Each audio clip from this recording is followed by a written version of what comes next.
kabayani, kumusta kayo? Anong ginagawa ninyo ngayon? Oh, ito yung ampalaya namin. Yung talong, tsaka abono. Tara, pagpatuloy po natin yung kwento.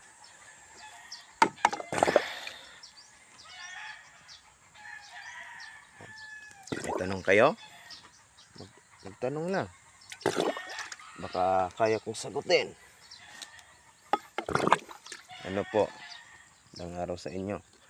Kapalang PD. PD pala ngayon. So, ano na? Ano yung mga kaibigan?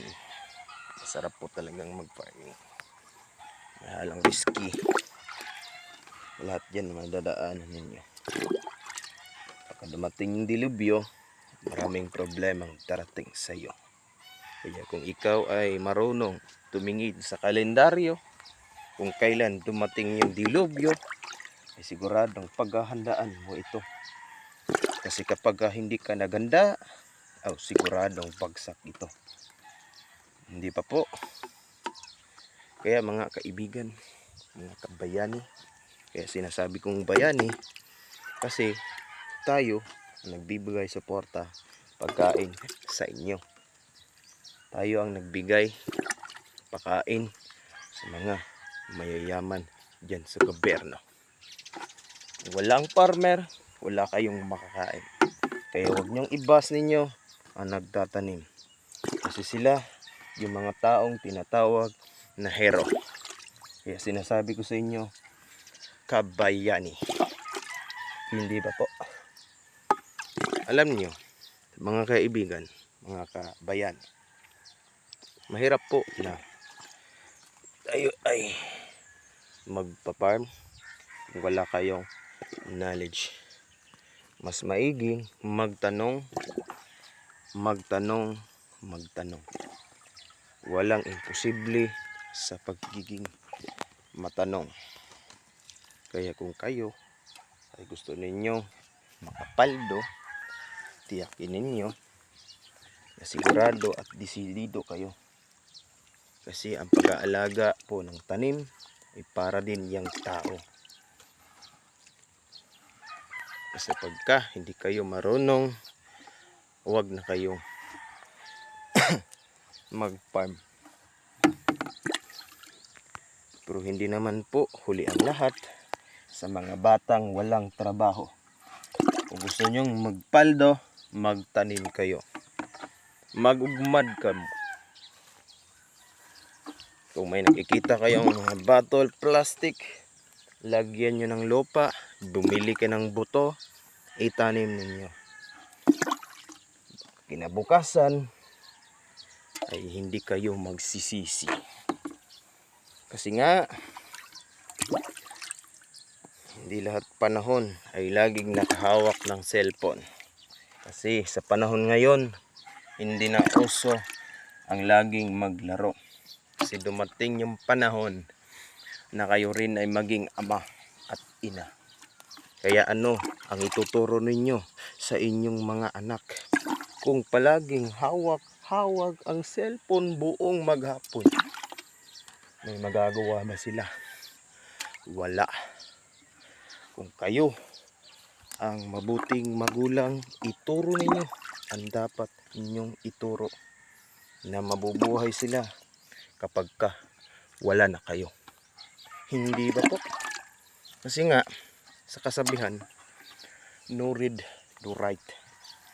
Sinasabi ko sa inyo, kahit wala kayong pinag-aaralan, pag marunong kayong dumiskarte, hindi kayo magugutom. Kasi kapag hindi nyo ginawa mga bagay na ganun, mayroon din po ang mahihirapan. Kasi sa panahon ngayon, lalo nang gumigipit ang tagutom, matinding init at matinding init din sa bulsa. Mainit pa sa ulo, mainit din sa bulsa. Kasi nga, yan ang sinasabi ko, pag walang laman ng bulsa mo, makakain ka ba? Kaya tinuturo ko sa inyo, Habang may lakas pa kayo, magtanim kayo. Pumunta ka ng bukid, magdala ka ng sundang, kubas Tagalog, gulok, o kaya ano pa ba yan. Sigurado, magkaingin ka mo. Tanim kayo ng doma. Yan yung iba nga, mga profesional, doktor pa. Anong ginawa pagkatapos ng retirement? Nag-farming. So, ganun pa rin ang kinalalabasan. Kahit may grado ka, mataas ang pinag-aralan mo. Pero kapag nagtapos ka, nag-retire ka, back to zero ka na naman. Kaya resulta, magiging farmer ka pa rin.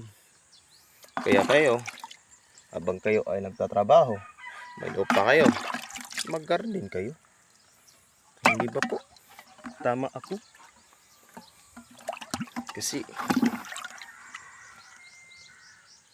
masasabi natin, krisis. Mahirap magtipid. Mahirap. Basta pagdating ng krisis sa pera, income, maliit lang. Kung basihan natin ang construction, naku po, kulang na kulang. Bago ka palang papasok, manghiram ka pa ng pera. Pambili mo ng baon, pambili mo ng bisyo mo. Nako, kung ang pag-iisipin natin yung araw mo, lagay natin 400. Yung pamasahe mo 150. Snack mo pa. So anong natira mo? Nako po, 200 lang. Bili ka pa ng bigas, ulam pa ng anak mo. Kulang na kulang. Kaya kayo, kung meron kayong mga disposable dyan, tulad ng mga Wilkins, lagyan ng lupa. Lagyan niyo ng lupa, bili ng buto, itanim ninyo. Kaya kung dumating yung pananamumunga yan, sigurado, makakatulong sa inyo. Hindi pa po. Kaya kayo, anong gagawin ninyo sa ganyang panahon? Diba? Kaya, kayong mga kabataan, makinig kayo sa inyong mga magulang. Kayong patigas ang ulo. Kasi hindi lahat ng panahon makakasama mo sila. Kasi nga, kung sa Bisaya pa, sila, pasaop na. Kita, pasiga pa lang. Di ba, kuya? Totoo naman yun. Di ba? Matigas ulo mo. Payuhan ka, gagalit ka. Hindi ka nang hawak-hawak ng cellphone dyan. Wala kang ginagawa buong maghapon. Naku po, patay tayo dyan. Niya kung mag-aasawa ka na, ano papakain mo? Wala kang alam mo trabaho. Patay. Aray ko po, hindi ba po? Mas maganda kasi marami kang matutunan. Kaya nga pinag-aral tayo para marami tayong alam. Hindi lang pag-aaral, kundi trabaho. Hindi ba po? Kasi nag-aral ka, hindi ka nakinig. Kasi ang isip mo, laging laro. Gusto ka nang makapag-chicks. Totoo naman po nangyayari ngayon. Ang gwapo-gwapo mo. Ang ganda ng katawan mo, ang ganda ng mukha mo. Problema, ayaw mo humawak ng putik. Kasi nga, gwapo daw. Sasayang daw kabugian mo. Anak ko po, hindi yan makakain. Kaya ngayon, isipin nyo ng mabuti mga kabayani. Mga magulang ninyo, hindi yan magtatagal. May panahon magpahinga na sila. Kaya kung ikaw, wala kang alam, dumating yung panahon, maging magulang ka rin. Anong ituturo mo? Gahawak ng cellphone? Naku po, yari tayo dyan. Masasabi natin, aray ko, Di ba po? Kaya kayo, kabataan, isipin nyo ng mabuti. Mga magulang nyo, senior citizen na. Hindi dapat kayo ay maging independent na. Kayo magpuprovide sa kanila. Hindi ba po? Habang bata kayo, mag-isip kayo ng plano. Yung plano na mayroong matutunan. Yung plano na kaya kang ipagmalaki ng magulang mo. Okay lang yung matigas ang ulo pagka hinahanap mong diskarte na mabubuhay kayo. Ay, balik-balik tayo natin ng panahon. Babalik tayo sa ating magulang. Hindi ba po? Sasabihin na niyan, ma, pa, sorry po. Nag-asawa ako ng maaga. Naku po. Kaya kayo, habang bata kayo, kailangan maging independent na kayo. Bumili ka ng saging. Prituhin mo. Lagyan mo ng stick ng barbecue. Di business na yan. Benta mo. Di ba? Ganun lang yan.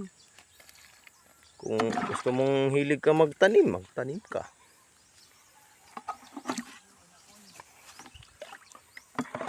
Kasi kapag ka hindi mo nagawa yan, naku po, darating ang panahon,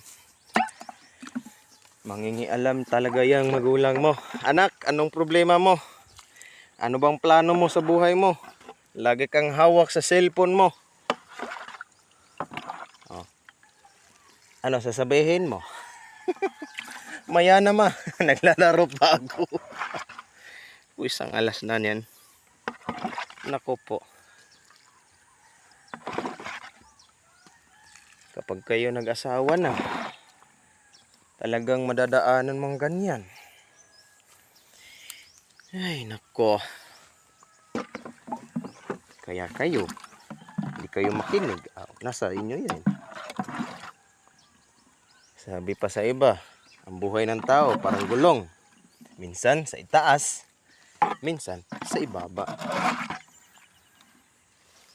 Diba? Ay, nako. Ang gulo-gulo nyo. Diba? Patapos na ako. Kayo tulog pa. Kasi nagbilar. Laro ng email.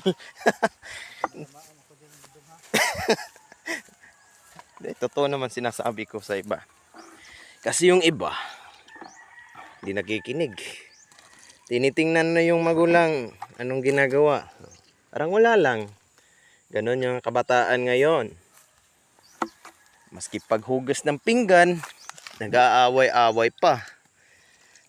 Si Kuan, si ano, si Bunso, ay nako, yari tayo dyan. Kaya kayo, mga kabataan,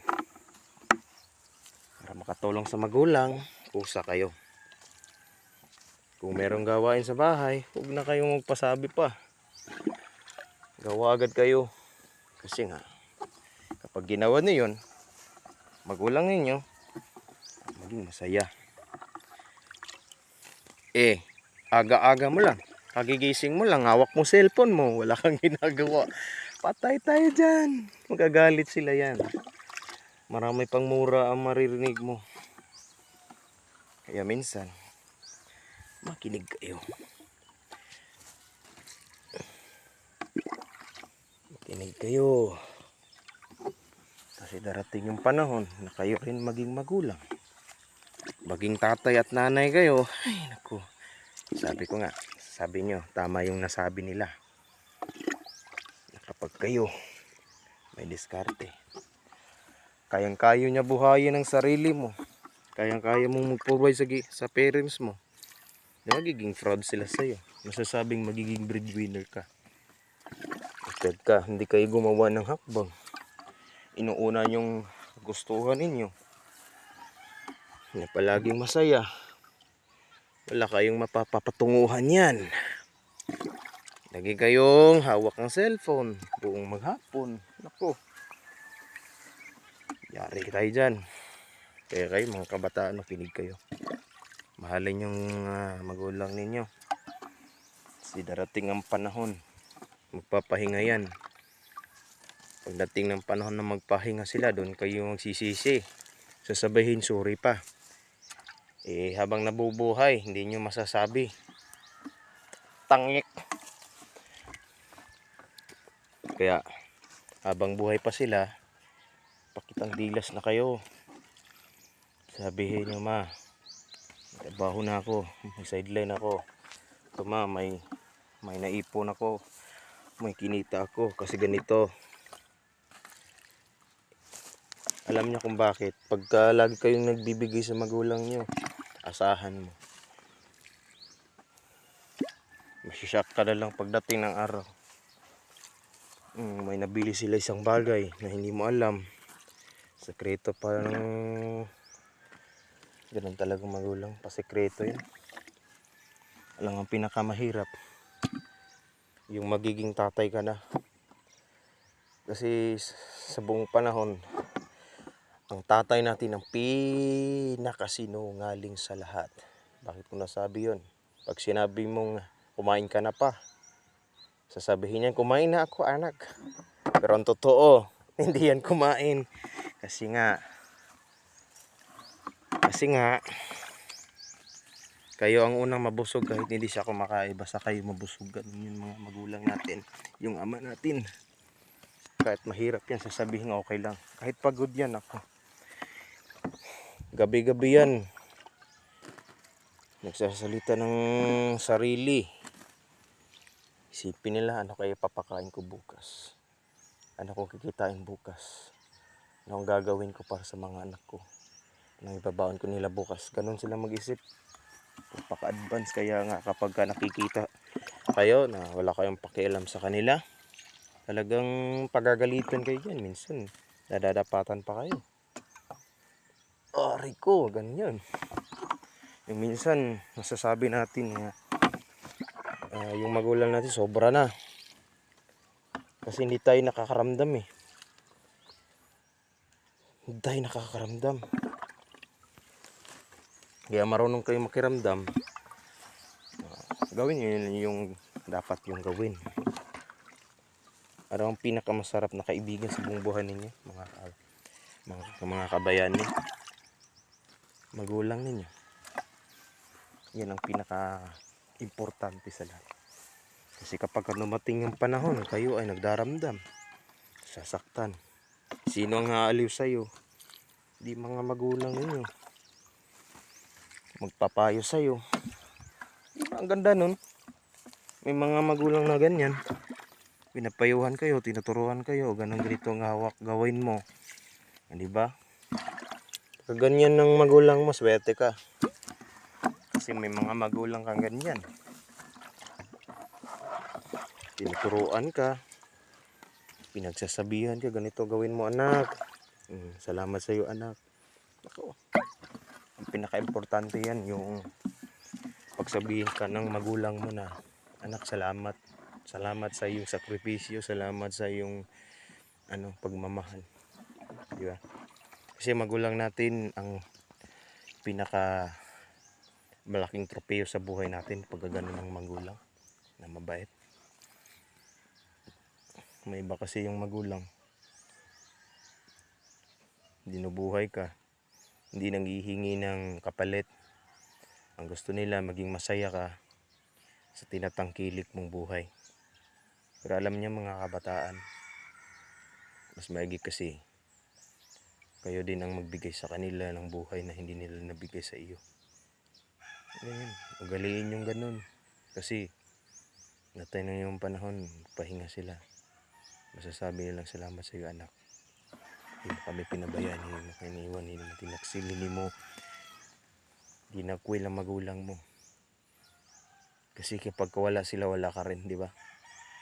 Kaya sabi ko, mahalin yung magulang ninyo. Kahit ano ka sila kasama.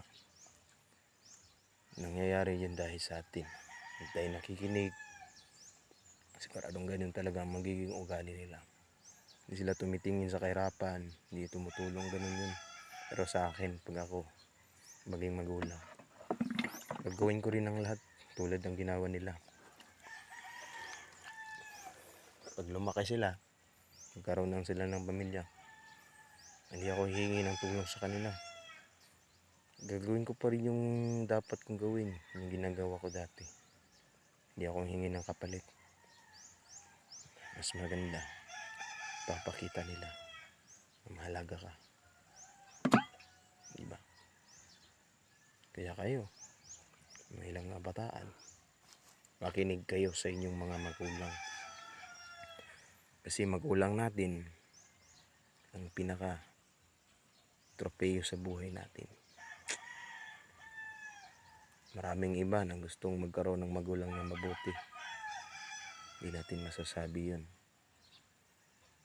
Dahil din sa atin ugali at pakikisalamuha sa magulang natin. Kasi yung magulang natin ang pinaka spy sa buhay natin. Alam nyo, maraming mata yan. Kahit saan ka magpunta, alam na nila. Kaya ugaliin din ninyo na magpaalam kung saan kayo pupunta. Kasi gusto nila na kayo ay hindi mapahamak sa inyong ginagawa. Kaya isipin nyo yung mabuti mga kabataan. Mahalaga pag may magulang. Yung ibang wala ng magulang. Di pa po. Kaya minsan may mga iba sinasamantala dahil walang magulang. Kaya yung iba napapahamak dahil wala silang magulang na gumagabay.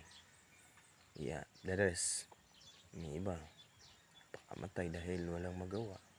Sisi. Pero hindi naman po ganun ang dapat ninyong gawin. Kahit wala kayong magulang, pag marunong magamit yung utak na yun, hindi kayo mapapahamak. Basahin nyo kung ano mangyayari. Isipin nyo yung marami kung anong dapat gawin. Sasama ka ba nito, ganito, ganyan. Isipin nyo yung mabuti para hindi kayo mapahamak. Darating yung panahon din, maging magulang kayo. Hindi nyo inisip. Sigurado yan. Kaya malapit na ako matapos mag-abono. Kaya kayo mga kaibigan, habang bata kayo, magbanat at buto na kayo guys. Masasabing darating yung araw na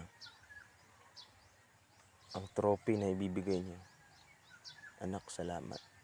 Salamat sa kabutihan. Hindi kami nagkamali sa paglaki niyo, papalaki niyo. Yung tiwala ng magulang sa iyo ang pinaka-importante sa lahat. Alam niyo kung bakit? Kasi anak kayo eh. Diba po? Kaya ano man sila kasama sa buhay nyo, kahit babalik-balik ta rin natin yung panahon, yung mundo, oras, pabalikin, hindi natin kaya yun. Magulang pa rin natin sila. Kaya minsan yung mga anak na ganun, mga barambado, pinapalayo sa magulang, hindi tamang tao yan. Kaya ang pipiliin nyo, yung taong marunong mag-alaga ng magulang. Yun ang pinaka-importante. Yun ang pinaka-mabuting tao sa lahat. Kaya mahalin yung magulang ninyo mga kapatid, mga kabayani. Hindi pa po. Ako nga ngayon, dito ako ngayon sa Hacienda, barangay ng Gabas. Sityo ito. Ginagawa ko hindi para sa aking sarili dahil iniisip ko na gawin kong inspirasyon ng magulang ko kahit na dumating yung araw na pinapagalitan ako. Minsan umiiwas ako na hindi mapagalitan. Hindi talaga maiwasan yun. Kasi nga magulang sila, nais silang atensyon, nais nilang tumulong tayo sa kahirapan. Diba? Gumagawa sila ng paraan para may pakain sila sa atin. Kaya ang ginawa ko, ganon din ang ginagawa ko kahit wala pa. Hindi ko naman sila tatalikuran kasi magulang ko sila. Tutulong naman ako pag meron ako. Pag wala talaga ako may tutulong. Kundi gumawa ako ng bagay na hindi nila alam. Halimbawa, wala kayong makain. So ako, ginagawa ko, nangungutang ako. Nag-iisipan ko talaga ng mabuti kung ano ang dapat kong gawin para may makain ng pagkain sa bahay. Kahit masakit silang magsalita, iniisip ko yun na ginagawa nila yun dahil mahal ka. Importante ka sa kanila. May inaasahan ang magulang. May inaasahan ng magulang sa atin. Kaya kayo mga kabataan, huwag kayong matigas ang ulo ninyo. Piliin ninyo na masunurin kayo para hindi kayo mapapahamak. Kasi kapag hindi kayo nakinig, nako, masasabi niyo talagang dumating ang araw, masuri, ganun. Wala na ang lahat. May mga magulang din na mahal ka, nagkasala ka, pinatawad ka nila, tinanggap ka muli, gumawa ka na ulit ng pasal. Pag dumating yung panahon, pinagpahinga sila ng Diyos. Sabi mo talaga, bakit ko ba ginawa yun? Bakit ko ganun? Ayun, sasabi natin, nasa huli ang pagsisisi. Diba po? Kaya sa mga nais na magtanong, sige, comment down below. At huwag niyong kalimutan mga kabayani, paki-like, paki-share naman. Malaking tulong na po para sa akin bilang isang vlog farmer. Kaya sana salamat, suportahan niyo po itong aking vlog mga kabayani. Masaya po ako na na-share po sa inyo yung mga na-experience ko, nangyari sa buhay ko. Kaya yun din po ang ituro ninyo sa inyong magiging mga anak at sa iyong magiging apo. Salamat po ng napakarami. God bless, thank you.